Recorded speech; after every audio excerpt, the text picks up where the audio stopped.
All right, everybody, let's jump into this first story. We got it from the Huffington Post. You know how much we love the Huffington Post. Alexandria Ocasio-Cortez has pithy reply when asked if she'll run for president. The popular progressive House member had just watched Cassidy Hutchinson's testimony at the January 6th hearing when Colbert popped the question. That's right, they're getting married, everybody. Colbert and AOC. I'm kidding. So he asks her, he's like, this is really, really funny because he roasted Joe Biden at the same time. So respect for that. They don't actually show what he said about Colbert. That's funny.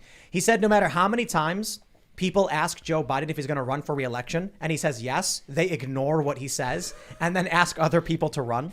So the New York Times actually ran this article. Check this out. Biden irked by Democrats who won't take yes for an answer on 2024. Yo, it's not about taking yes for an answer. It's about how even if you say yes, they're like, dude's brain doesn't work. So they don't think he's going to run anyway. So here's the best part. Colbert's like, I know someone who's going to turn 35 and right before the election. Haha, could it be you? And then she said, listen, we need to focus on keeping democracy for anybody to be president in the next couple of years, she replied. My central focus is helping the people of this country right now. So it's possible. I don't know about that. Well, I don't think she's actually going to run. But the fact that on primetime TV, Stephen Colbert is asking her if she will, I think what we're seeing, you had CNN say, Hillary? It's her time now. Did you see that article from Chris Cillizza and then everyone made fun of her? This is hilarious.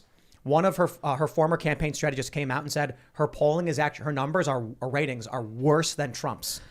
So he's like, no, Hillary. No, she's not coming back.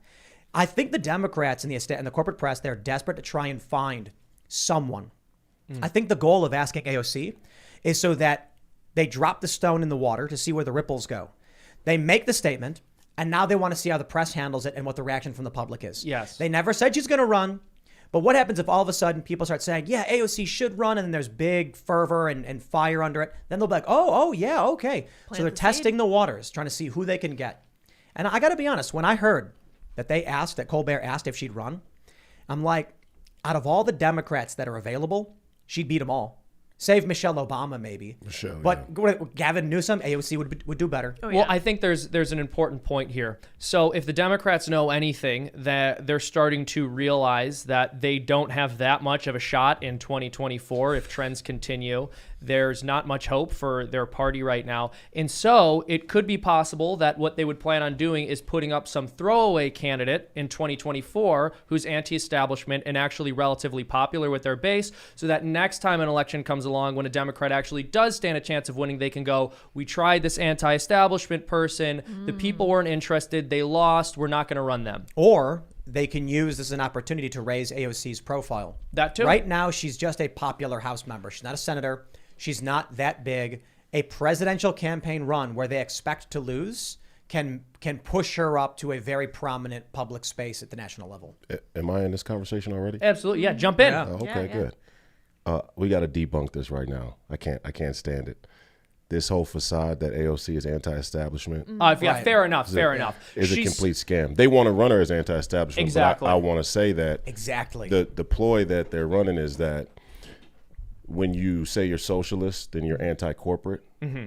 But when you plan to expand socialism to the global scale, it's the ultimate form of corporatism. Yeah, I would agree. And also, there's nothing AOC believes that our public education system has not been set up to brainwash children into believing. So I totally agree with you. I mean, she eats out of the palm of the establishment, but she's viewed as an outsider. But if they don't, and I wanted to say, if they don't win in 2024, it's over, because the young America First populist movement that's on the rise is going to go in and crush the old narrative that allowed an AOC to pose as anti-corporate. And it's all mostly predicated on, one, the story of blacks historically in the country. That's kind of the linchpin of grievance politics and anti-establishment, but also the young people who are indoctrinated at schools. And if the conservatives win in the midterms in 2024, we got to go back and take those schools.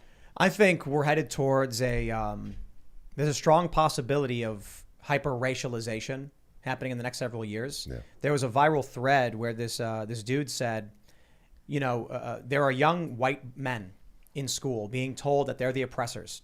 Then they see that most people in college are female.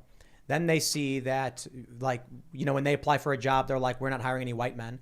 And so this is a big thread where they explained that, maybe it applies to older white men, because when those older white men were younger, they were the majority and they controlled a lot of the space. But now that it's inverted, younger white men are growing up being told that they're the evil oppressors, but they're getting held back and they're getting restrained. So they're getting angry and they're forming racial identitarian groups, or they're starting to coalesce around race. So the left, in pushing this stuff, I think is hyper-racializing everything. 100%. 100%. What they're banking on is that white people are always going to self-flagellate every single time a discussion on racial issues comes up, because that's sort of been the status quo.